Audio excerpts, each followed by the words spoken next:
Rev it up and welcome to Cars Yeah, show number 1575. This is Cars Yeah, where you'll enjoy interviews with inspiring automotive enthusiasts. Mark Green is here to provide you with a fuel injection of automotive inspiration. So get in, sit down, buckle up, and get ready for a wild ride here on Cars Yeah.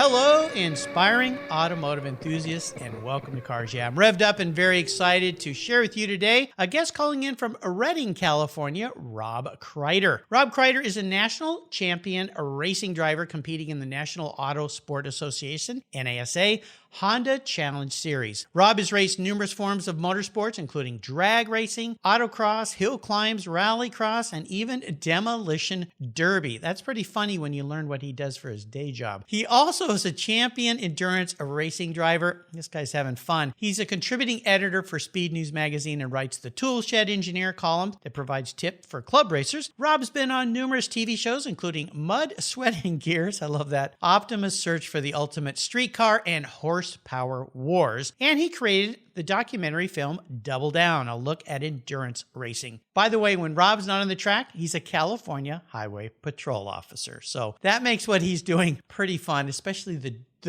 demolition derby part, because things can get a little crazy down in California on the freeways. We were chatting about that in our pre-show chat. I'm going to welcome him to the show in just a minute, but first we're going to let our sponsors say what they want to say. They're the reason that we can make this show happen. So sit tight. We've got an officer in the room. Buckle up. Get your driver's license and your insurance and registration ready. We're going to be back in just a minute.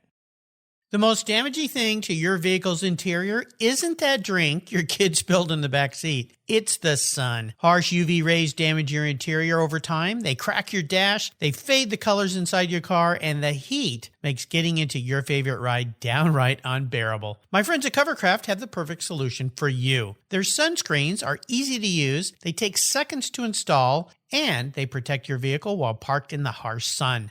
They fold up easily and store away for those times you don't want to use your car cover. I have one for every one of my vehicles, and you should too. They come in a variety of colors and options, feature an accordion design that makes unfolding and folding them up a breeze. Want to give a gift that keeps on giving? Buy a sunscreen for your family members and your friends. They're custom made and fit almost any vehicle. Check out covercraft.com for a huge number of styles, colors, and options that you're sure to love. And I've got a deal for you. If you use the code YEAH120, that's YEAH120 at covercraft.com, you get 10% off your Covercraft order. Go to covercraft.com and use the code YEAH120 at checkout, and you've got a deal. That's covercraft.com. Use the code YEAH120 at checkout. Covercraft, they've got you covered. Get your sunscreen today.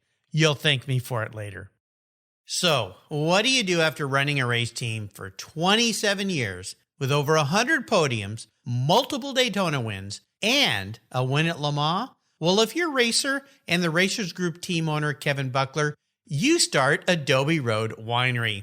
It's located in Petaluma, California, and he and his team have created a winning combination with the Racing Series, 4 ultra-premium red wine blends that are in a class of their own. Like racing, these wines comprise of art, precision, engineering, science, wrapped in a whole lot of fun. You can choose from 4 blends titled Redline, Apex, Shift, and the 24. Today, I'm going to talk about Shift. This wine was awarded 93 points by Robert Parker's Wine Advocate. It's balanced and spicy with dark blueberries and a cigar aroma. The unique bottle shape features a vintage-inspired metal gated shift back with carbon fiber, and the cork is topped with a 5-speed shift knob. That's right.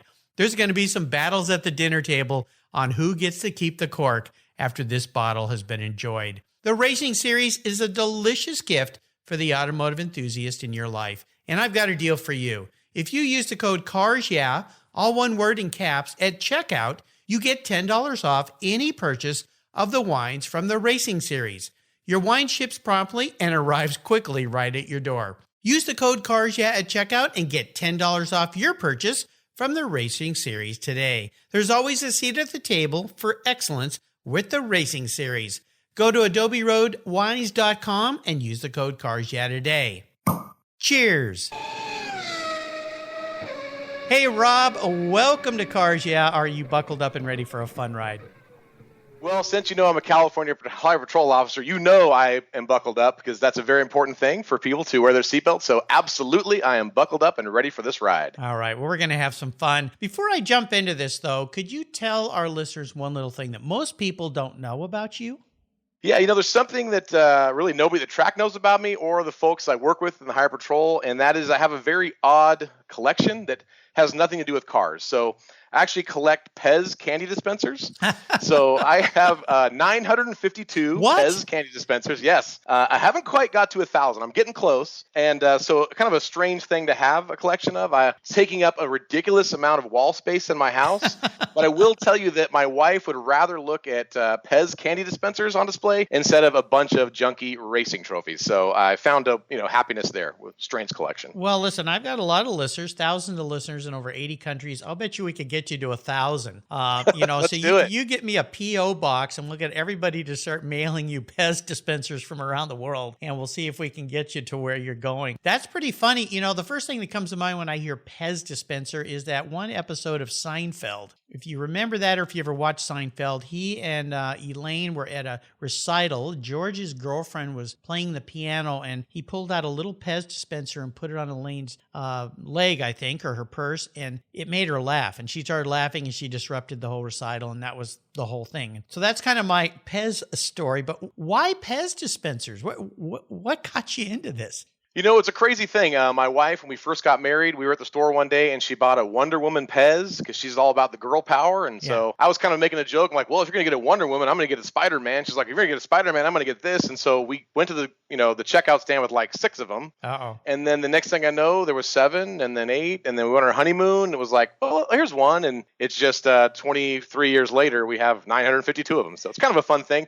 When we travel, we always look for different ones. Wow. Well, that's an example of something that gets a little bit out of control. So that's pretty interesting. Well, now all your California Highway Patrol buddies all will start giving you Pez. I think you're going to start to see Pez dispensers show up all over the place. Now, what area do you patrol in California? Are you all over the place, or? In my career as a California Highway Patrolman, you kind of move all over the state, which is one of the advantages of working for the CHP, is that I got to work in Santa Barbara, which is one of the most beautiful places in our state. Oh, yeah. I've been in Fresno, Redding, you name it. Just depends on where the job is. And as you promote through your career, you get around. So I used to work the 101 freeway right there in Santa Barbara, and now I drive a desk. So I've moved up the organization. Okay. I'm an assistant chief. So if I pull you over, you've done something really dumb because I don't really do that anymore. Yeah, well, shoot, I was going to tell everybody in California to start carrying a Pez dispenser, and maybe that will get a get out of jail card if Officer Krider pulls you over. But I can see now, maybe all of you Californians should carry one anyway, and someone pulls you over, say, do you know Officer Krider? I have something for him. And see if that gets you anywhere. I'll bet you it gets you nowhere, but you know what? It's worth a try. So we'll see what we do. All right. Well, we're going to start on this journey we're going to call your life, and I'm going to ask you for a success quote or a mantra, some kind of saying that's been instrumental in forming your life and your success. It's a nice way to get the inspirational tires smoking here a little bit on Cars Yeah. So, Rob, take your Pez dispenser in one hand and the wheel in the other. Here we go. All right, I got the wheel. So, Mark, I know you asked for I listen to your show all the time, and you want people to have a mantra, but I'm going to do you 4 better. I'm going to give you 4 mantras. Wow. I got lots of mantras. Yeah, okay. I'm all about the mantras. So, okay. The first one is to race anything and win everything. So it's kind of, self-explanatory. Goes back to my history in motorsports, autocross, hill climbs, demolition derby. I actually once raced a big wheel down the crookedest road in the world in San Francisco. Oh, my gosh. An event called Bring Your Own Big Wheel. So it was totally awesome. So, that's kind of my thing. I'll race anything with wheels, and I always want to win. So race anything, win everything. Number 1. Isn't that Lombard Street? Isn't that what they call that street? It is. Yeah. Yes. Yeah. Super, super fun. Did you make it to the bottom? I did. Yes. You did? I did very well. Wow. Well, and they'll put like 300 big wheels at a time, just slamming down the hill. It's really, really fun. Oh my gosh. I'd like to see. Is that on YouTube somewhere? Plenty of YouTube. You can see it. We have our own. I put 3 GoPros on my big wheel when I did it. So if you go to the Krider Racing YouTube channel, you can see me bombing down the crookedest road in the world in San Francisco. Super fun. All right. So number 2. So number 2 is where do we go from here? So, and this comes from endurance racing. So that's, endurance racing, there's really no time to sit around and complain about what just happened. All you can really do is just continue the race and go on and go forward. So you have to accept what you have and move forward. So I always tell everybody, okay, that happened, but where do we go from here? Let's continue on. So number 3, and this is one that served me very well in motorsports, and we actually have this huge sign in our shop at Double Nickel 9 Motorsports that I put up. And it says, victory and champagne can be found at the track, but races are won weeks before at the shop. And that means that car preparation, mental preparation, strategy, all the things that make you a champion are not done at the last minute when you're kind of rolling your car off the trailer at the racetrack. They're taken care of well before the green flag drops. And I would say that's kind of what's made us national champions, is that we always have our act together before we get there. So, and then the last one is our 4th mantra, which is refuse to lose. This is actually a quote from Public Enemy in a song that means exactly what it means. Never quit, don't stop, refuse to lose. It's something I learned at the CHP Academy while doing endless push-ups on the hard concrete. So it's kind of a mindset. Yeah. It goes along with the old saying, if winning was easy, losers would do it. So my racing team, we were built from nothing by a bunch of autocrossers who just wanted to go road racing. And we just always had that mindset to refuse to lose. And we clawed our way up to the top of our sport. So those are my 4 mantras, and thank you for letting me go a little long on that. No, that's okay. I think you're the first guest out of 1,575 that had 4. I've had people with 2, maybe 3, but you're the first 4-timer. So I think that's pretty cool. A lot of this ties in so great. I love endurance racing. When I race vintage cars, we got to do a couple endurance races. They weren't long, or like 24-hour or 12-hour, but it was really fun to stay in the car for a long period of time and really get dialed in, because usually vintage racing is 15 laps and you're done. That's it. And it's never enough. Right. But I had Kevin Buckler on the show, who runs TRG, the Racers Group. I mean, he also has Adobe Road Winery, which is a new sponsor here. So he makes some killer wine. But you remind me of him, because he's got that very much just, you get in, do it, get it done, just go, go, go. I mean, when you have a meeting with him, you're like worn out at the end of the meeting, because he's like you, he's got all this energy, all this go, but that's what endurance racing is all about. So let's talk more about this racing you do. I'd love for you to talk about your outside of your career as an officer, and first and foremost, thank you for your service as a first responder, what you've done. You guys are out there putting your life on the line all the time and dealing with, and I see them, the yahoos on the road that are doing just stupid things. I never speed, of course. I just want to make that clear. Oh, I'm sure. Yeah, I might go a little fast once in a while, but I'm always careful, and I don't use my phone. So I promise you that. But let's talk a little bit more about your racing side of your life and all these different things you do. So kind of take a deep dive into what you're doing now. What has you excited and fired up? Once we get out of this pandemic and we can get back to the track and have some fun, what gets you up in the morning so you can put on your helmet and go racing? The mantra, hey, race anything and win everything. So we always want to find something new and different. So every time we tried anything that I could just race with just a regular street car with a license plate on a track, if I had $50 and a helmet. So it didn't really matter what it was. If it was just an autocross in a parking lot, I wanted to do it. And we wanted to do it well at the national level, or like we said, a demolition derby. We actually went to the state championships and won a heat at the California State Fair demolition derby, which was a total epic event. So what gets me up every day and I want to put my helmet on is really just the next domination, right? What can we go win? So recently we jumped into the Honda Challenge series, which has been a really, really fun series where you have all these Hondas and Acuras. They're kind of a spec car. They're very similarly built. And we go out there and we just run the fenders off these cars as hard and fast as we can. So we won the national championship at the Circuit of the Americas in 2018. Which Congratulations. Thank you. It was such an epic win for us because, it's a Formula One track. And if any place you can win a national championship, it's like Indy, Daytona, or COTA. And so we got to do it at COTA. Wow. And then last year we went to Mid-Ohio to back it up. We won the championship again at Mid-Ohio. So, I'm just extremely proud of my team because even though it's sprint racing, it takes a lot of people to help work on the cars, engineers, spotters, the guy who just makes me a hot dog really fast, whatever we need to drive the motorhome, the cars. Like, even as an amateur racing team, we run it, So I really loved your episode with Kevin Buckler from TRG because, we would love to be him. We're kind of like the amateur racing version of those guys. Right. And instead of wine, we got beer. We have a beer called Double Nickel 9 IPA from Tactical Ops Brewing. So, he's got, like I said, he's got his fancy winery and he races Porsches. We race Acura Integras and we got IPA. So, we're doing the best we can. Well, when you listen to Kevin's story, I mean, he's been doing this 27 years. So, and when he started, it was with Porsche Club Racing and doing that and then evolving and growing and getting better and better and then building it into the kind of team that he has. So, I mean, you guys are on your way. And it really is just about getting out there and participating. And I always tell people, there's lots of ways to do this. You can, if you're a member of the Porsche Club, like for me, first time I got on the track to go at speed was with BMW Club.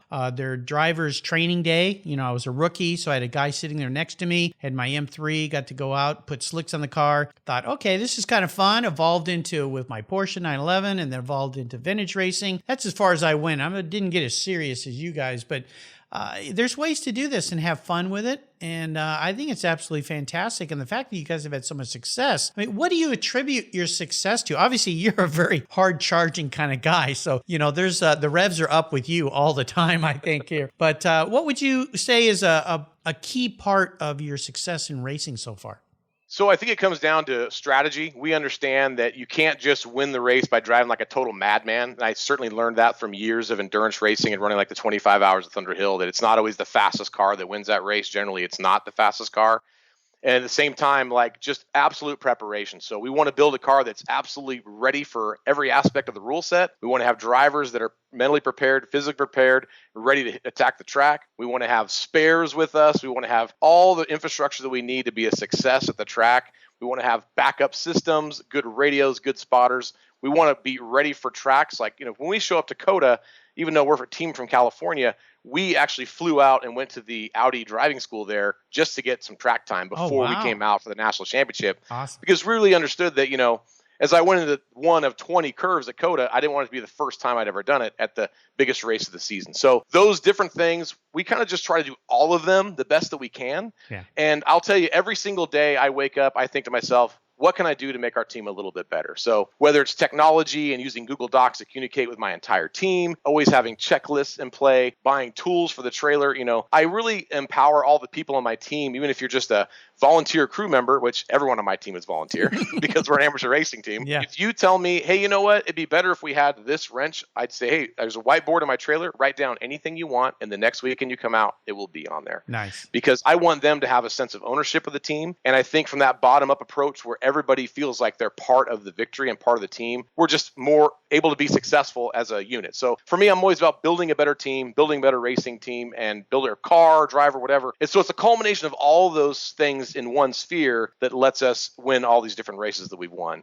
It's not just one thing, for sure. Well, obviously you're a great leader. And when I listen to all the racers that I've had on the show, and there've been hundreds of them, it's always the same thing. It's the race is won in preparation. It's not usually on race day. It's preparing, getting there. And even as you listen to Kevin talk about his first time doing big things like Daytona, even Le Mans, and as he said, getting his butt kicked and kind of going home and going, okay, what did we do wrong? Let's regroup, rethink this thing. And of course, as you know, he won Le Mans outright as a private team 1 year. Yes. I mean, that is a very hard thing to do, playing against the big boys. That's preparation, that's dedication, hard work. And so it sounds like you're having an awful lot of fun, which is very, very cool. For sure. Yeah, let me ask you this. I always like to ask my guests, maybe take us into a deep dive of a big challenge or a big failure you faced somewhere along the way. Could be in your racing, could be in your life, could be somewhere, but just take us there. Walk us through that painful time. But more importantly, what was that lesson learned so you could come out positive on the other side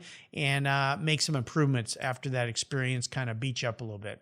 Absolutely. Mark, this is an easy one for me because the biggest challenge I've really faced was the transition from being a punk rock lead singer in a college band who got kicked out of college for being sort of an idiot and then got a girl pregnant and suddenly realized with a baby on the way, I need a job with benefits and I need that job like right now. Oh my gosh. Well, now we just took a turn down a road I had no idea we were going to be going down. Okay, wait, let's go back to the punk rock band. Okay. How does a punk, okay, I guess you're going to take us there. How does that, how does that kid get to where you... I wasn't born a California Highway Patrol officer. I had to become one. So okay. You're right. Yeah. All right. Well, I'll let you keep going. This is quite a story. Well, so there I was living the dream. It's, 94 in San Luis Obispo at Cal Poly. And, it's a punk rock surfer scene and I'm having a great time. Poly Royale. That's right. Poly Royale. It's a good time. Yeah. So Been to a couple I of was those. having such a good time surfing and playing in my band. I forgot to go to class. And so finally I got a letter from the University California Polytechnic. It said, in order to maintain academic status here at Cal Poly, you must have a cumulative GPA of 2.0. Your cumulative GPA of 0.67 is far below the minimum standards. And then the last line was the kicker. It said, we wish you the best of luck elsewhere.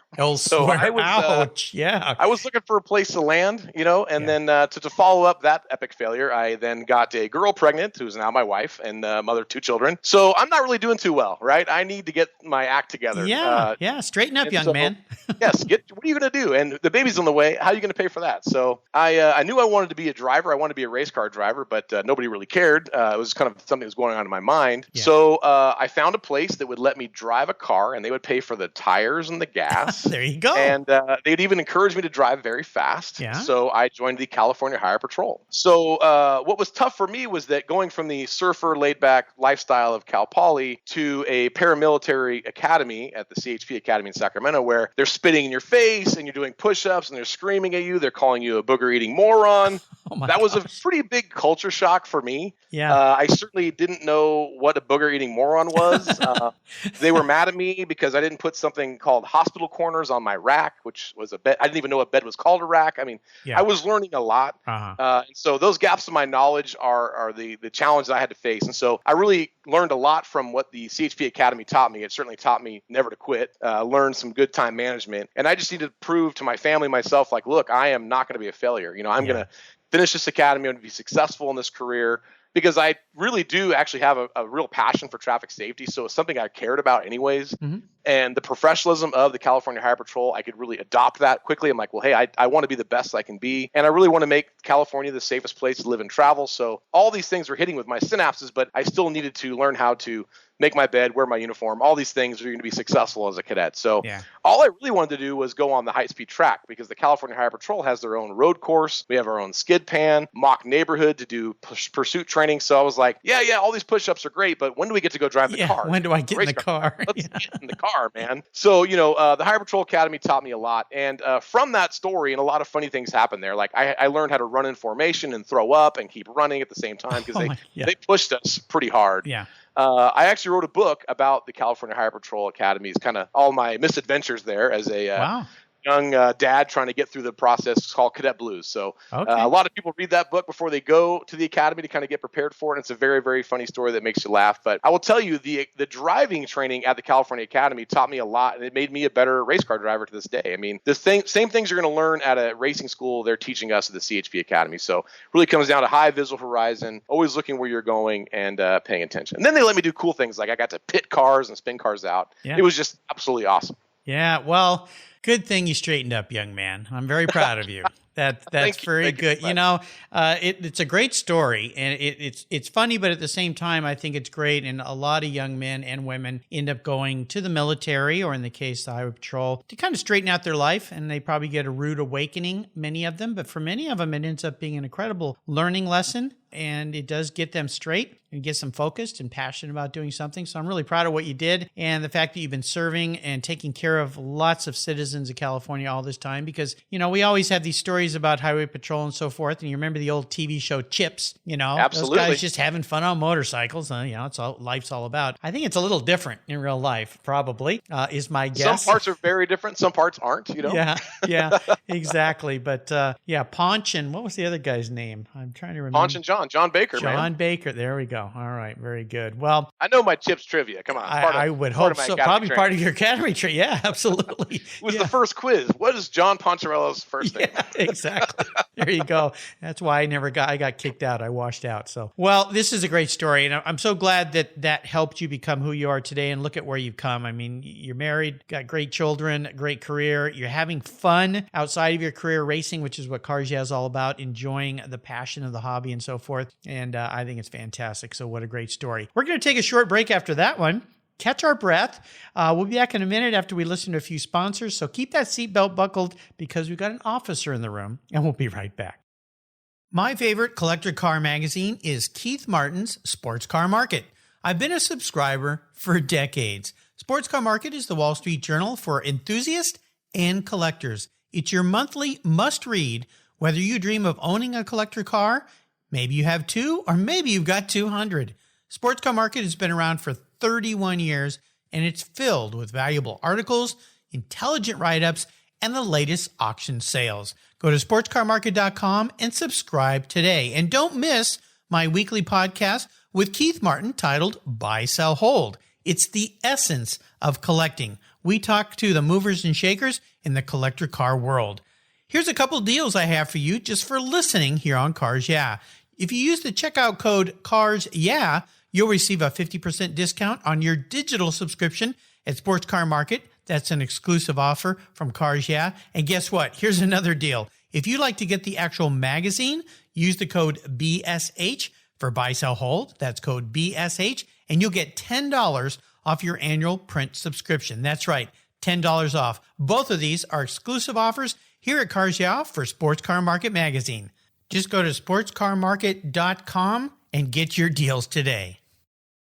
If you're listening to Cars Yeah, you've probably spent some time working on your favorite ride. But how confident are you working on your finances? You may be able to rebuild a fuel injection system, but can you decipher the details of a mutual fund? If you're like me, investments, insurance, annuities, budgeting, and other financial concepts may seem a bit daunting, but what if I told you there's a book that describes these subjects and more in an easy-to-read and a very humorous way? My friend Chris Kimball, CFP, a longtime sponsor and past guest here on Cars Yeah, has written that book, and it's titled The Saga of Ike and Penny, a couple's humorous journey through the confusing world of finance. It's a fun look at things you need to know, everything from investing to effective ways to get rid of credit card debt, and it's probably the only book on finance with a VMAX on the front cover and a classic Mini Cooper on the back. The book's available at Amazon for just $10, and this book will dramatically improve the direction of your financial future. I gave copies to each of my children. All securities are through Money Concepts Capital Corp. Christopher Kimball Financial Services is not affiliated with Money Concepts Capital Corp. Get your copy, The Saga of Ike and Penny, today.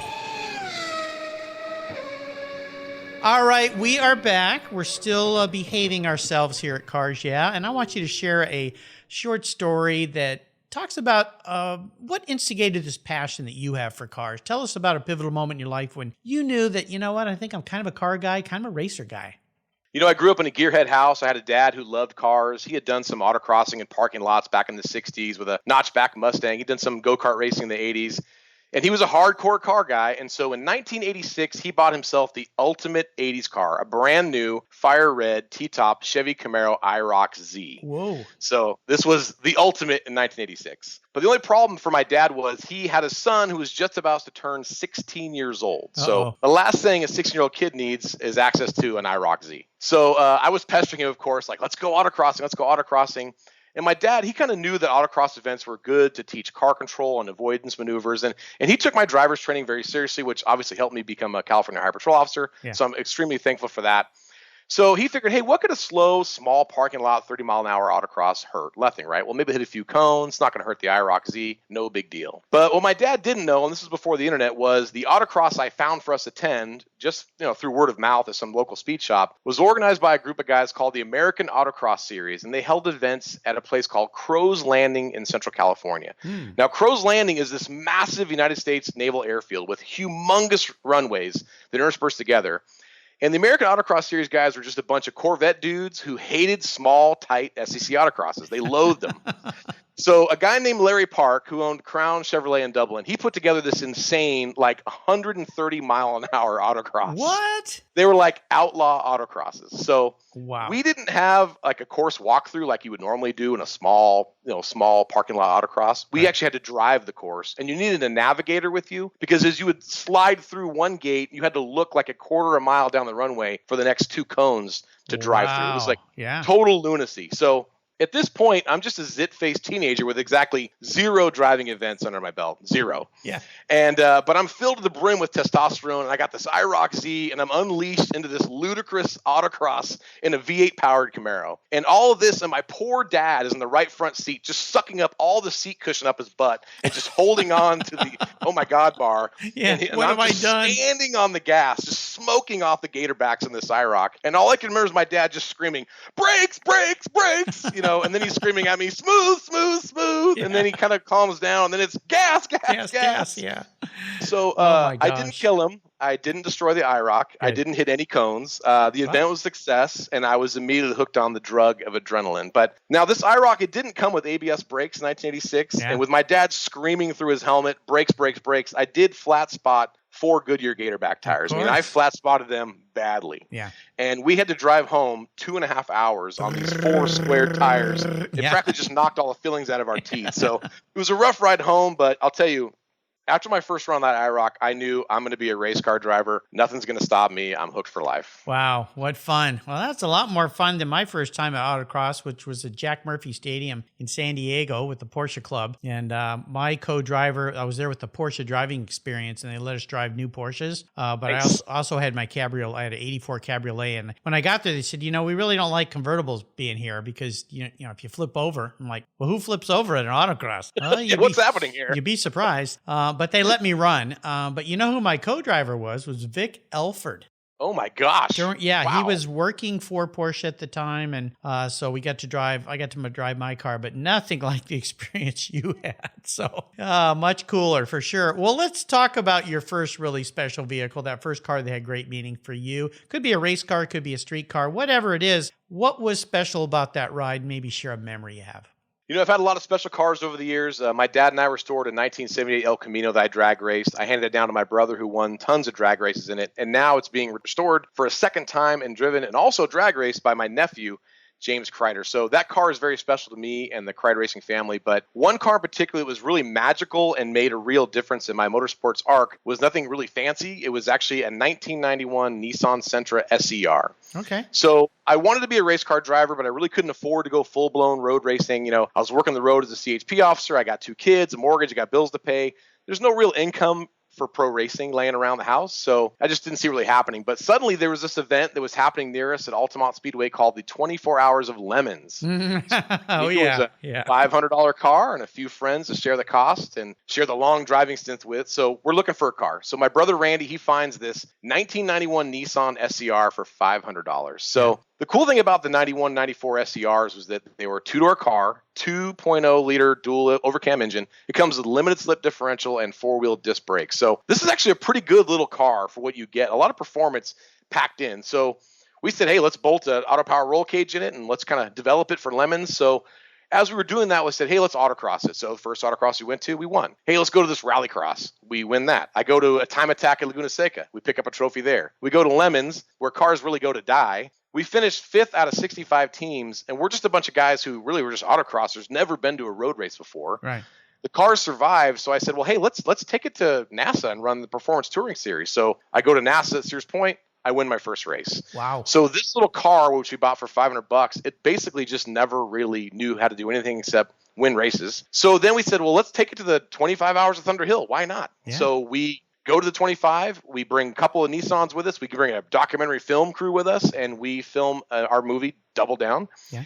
And we end up beating the factory Mazda team and podium at the 25 hour with our little $500 Nissan Sentra. Oh So my gosh. this car absolutely, changed my life and kind of moved me up through the ranks of racing. And really, it's kind of the star of our documentary film. So if you want to watch a really fun hour and 15 long movie about endurance racing, kind of just a regular Joe who just goes all in for the biggest, longest race in America right now, 25 Hours Thunder Hill. Check it out. Double Down on YouTube. You can find it on our website, team559.com. So my special car is a Nissan Sentra SVR. Well, I guess so. Pretty damn special. I had Jay Lamb on the show, who's he calls himself the chief perp at 24-hour limits races. A great guy. Yeah, and that whole event is really fun for you listeners that haven't heard about that, and probably most of you have. But if you haven't, Google it. It's a hoot. But this progression with that, that's quite a story for a car like that, because it's incredible, all the places you took it. Obviously, you know how to drive a bit, so that helps a little bit as well. But what a story. Well,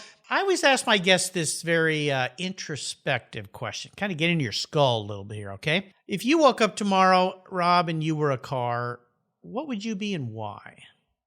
Mark, I'd like to say something cool, like I'd be a Porsche 911, GT3 RS, but that's, crafted with German precision. But the reality is that's just not me. So Yeah.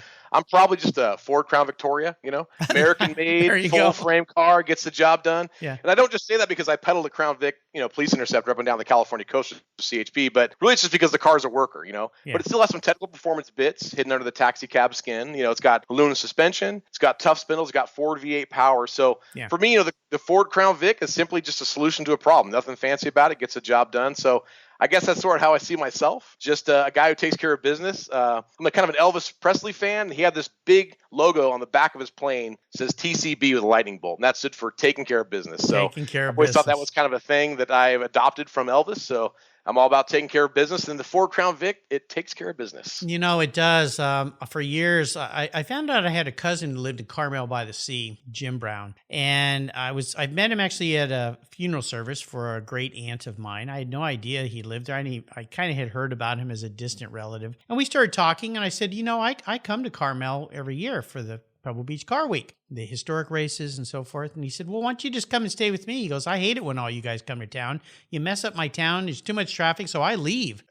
Yeah, Carmel is a nightmare during that week. Yeah, so he said, you know what? You can stay at my house, and I'm going to go get out of town. So the first couple of years I did this, he had a ex-police Interceptor, dark blue, tinted windows, Crown Vic. And so he would drive up to San Jose, leave it in the airport parking lot for me, just put the keys on the top of the tire. And he said, when you get down to the house, eat the food because I don't want it to go bad. I'll be back to pick up the car when you leave a week from now from San Jose Airport. So just leave it parked where I left it or give me the parking stall and have at it. And I'll tell you, Rob, the first time I drove that thing from San Jose down 101 to, was that Highway 68 that goes out by Laguna Seca racetrack? Yep. It's California, so you can drive fast. I get in the left lane. I just park myself there. I've never had so much fun in a car. Everybody pulled over and let me go by. Everybody. Every single car. It was like, and at first I didn't quite get what was going on. And I know people aren't going to believe this, but I just I want to get down there. I'm, long flight and everything. And I'm going, man, this is pretty cool. Everybody's just getting out of the way. And I was with a friend of mine. He goes, well, we're in a police car, And I'm like, that's right. Oh, that's right. And he goes, and the windows are tinted so they can't see who's inside. And he'd even had the whip antenna in the back. He left it all on. Police so anyway, that was fun. We had a lot of fun. He figured out a very, very smart loophole in how things work. And so you're lucky to have that experience because that's an experience I get every day. You get on the freeway and then you're in your patrol car. It's like, Moses parting the seas. Yeah. Everyone gets out of your way. Then you get in your Chevy truck, you're driving home to work and like, hey, why are all these people in my way? It's a very odd thing to go from one thing to the next. You have to realize oh, that's right. I'm not in my Crown Vic. I'm just a regular guy out here. Yeah. Well, I'm eternally grateful. For 12 years, I got to do that and stay at his house. And it was so much nice. Now he's sold his business and left town. And so all that free ride is over, but it was a nice ride. So thank you, because I really appreciate that. Well, we're heading into the last lap. You've been here many times. The white flag's out. You can see the checkered in the distance. I'm going to ask you a series of questions and have you give us some very quick blips of that throttle, that Crown Vic throttle. So here we go. Would you share one of your personal habits you believe has contributed to your many successes over the years on the track? Yeah, I would say turn off your television. Put your phone down, get to work. Instagram is cool and all. I'd love for you to follow Krider Racing. That's Krider Racing on Instagram. But you don't become a racing champion taking selfies. You got to set that phone down and grab a wrench. The car is not going to fix itself. Even if you have 500,000 followers, you got to do the work yourself. So people ask me over and over again, like, how do you find the time to get everything done? Books, racing, your career, family. And it's very simple. I'm not watching Counting Cars or Fast Not on TV. Like, I'll be underneath an Acura Integra muscling in a rebuilt transmission. So you just got to do the work. And that's my advice. Do the work, yeah. And these days, I'll tell you, with all the crazy stuff on television, turn off the news. You'll be a lot happier. Get out in the garage and have some fun with your car or do something creative. Start a podcast, whatever. Call a friend and ask them how they're doing. How about if I could arrange for you to have a drink or a meal with anyone in the automotive industry, living or deceased? Who would it be? For me, that would be Mark Donahue. Oh, yeah. So I've read his book twice, The Unfair Advantage. I love it. He's just an amazing engineering mind, untouchable driver. He was a guy who raced anything, and he won everything. So if I could share a beer with him, which of course would be a double Nickel 9 IPA from our team, I would ask him what it was like to break the closed course top speed record in the Porsche 917-30 at Talladega. So he went 221 miles per hour. And I would like to know, like, what did that first corner look like? And remember, this is on 1975 bias ply tires. I know. He's going into that first corner. And so I would just love to talk to him about that. He had some serious stones. Tragically, 10 days later, he died testing an F1 car in Austria. Yeah. And I just think losing Mark Donohue then, it set racing back forever. He was just a huge pioneer. Yeah, he was incredible. I mean, engineer mind, could drive. I mean, he really had it all in so many ways. And one of his Porsche 917s he races was at Bruce Canepa's shop last year. I was there for a couple days shooting Cars Yeah television show. And I got to sit in that car and just kind of go, holy cow. And Bruce is quite a racer. He knows how to drive a car, and he could drive that car too. But, he was just talking about the same kind of things you were mentioning about. Imagine Mark Donohue in this thing doing the speeds over and over and over. And he said the same thing on these funky tires they had back then. He was a god. Yeah, incredible. How about the best automotive or racing advice someone else has ever shared with you? What would it be? One time a good old boy walked up to me at a drag racing track and looked at me and said, "If it ain't broke, don't fix it."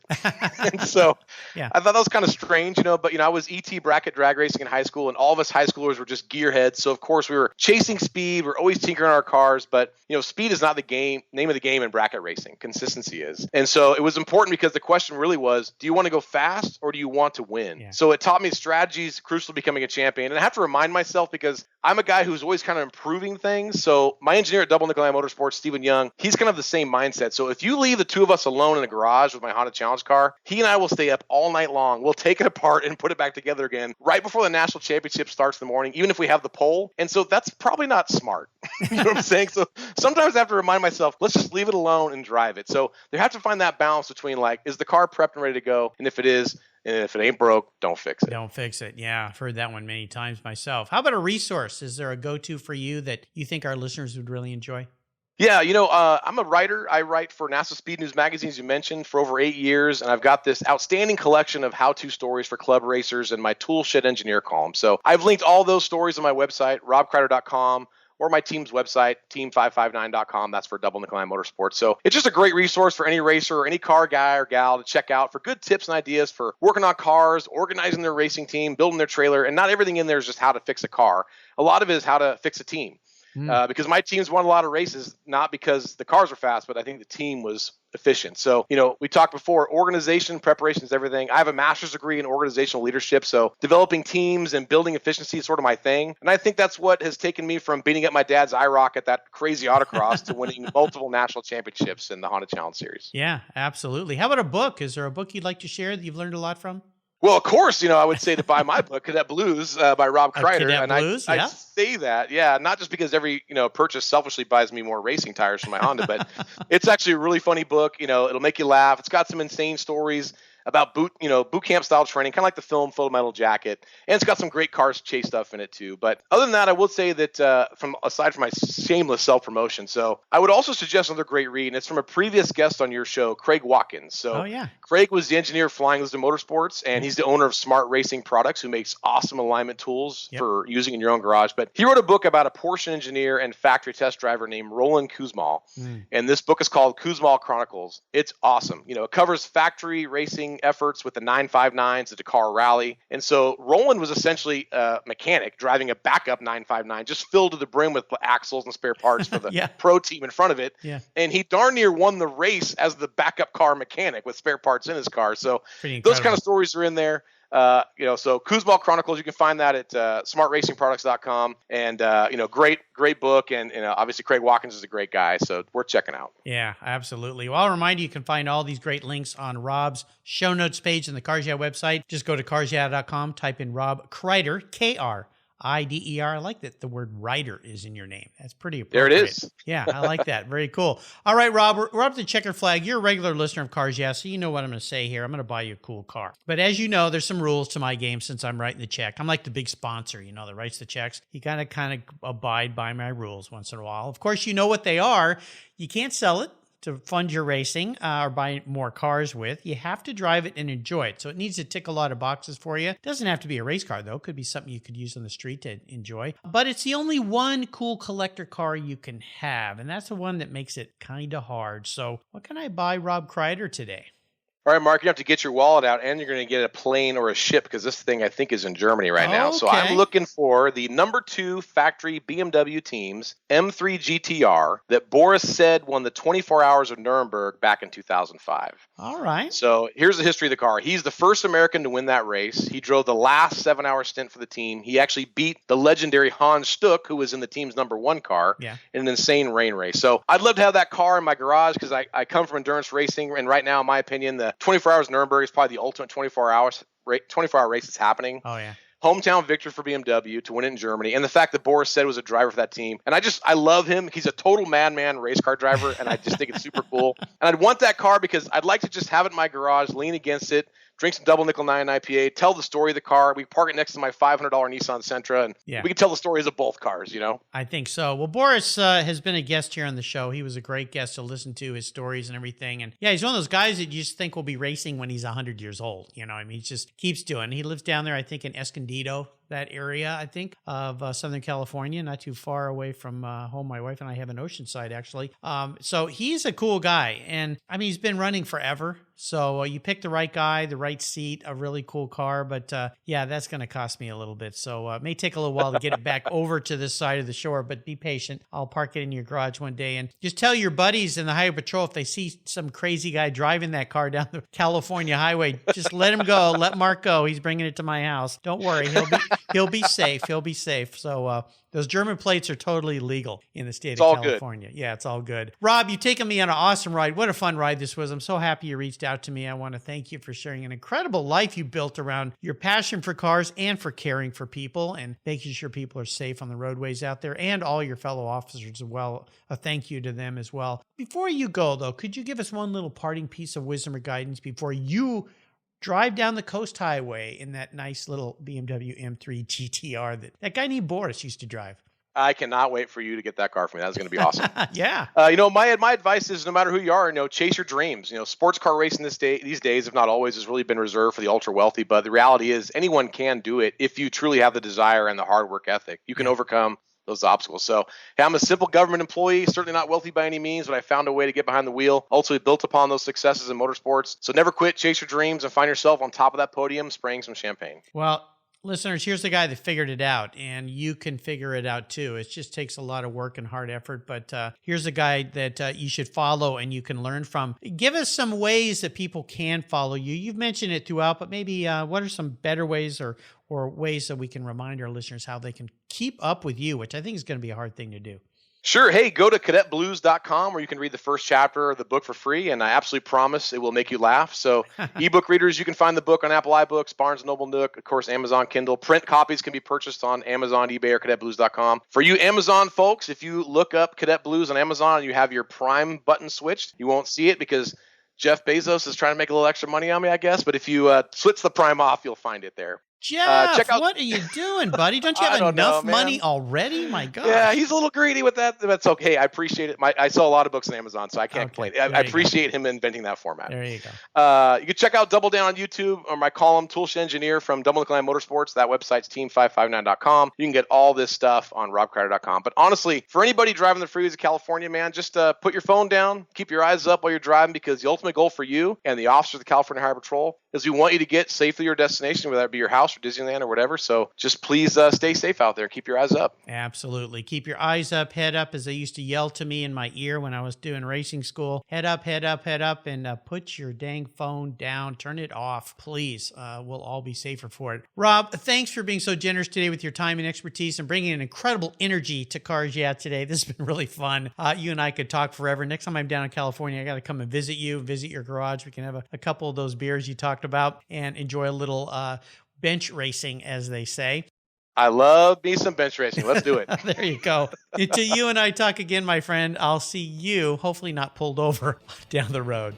Thank you very much, Mark. You're welcome. Thank you so much for joining us on today's ride here at Cars Yeah.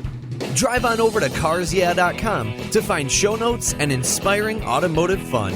Download your free copy of Filler Up, a fun book filled with gorgeous photographs of fuel filler fun, including quotes from more inspiring automotive enthusiasts. Download your copy today, and we'll see you next time on Cars Yeah.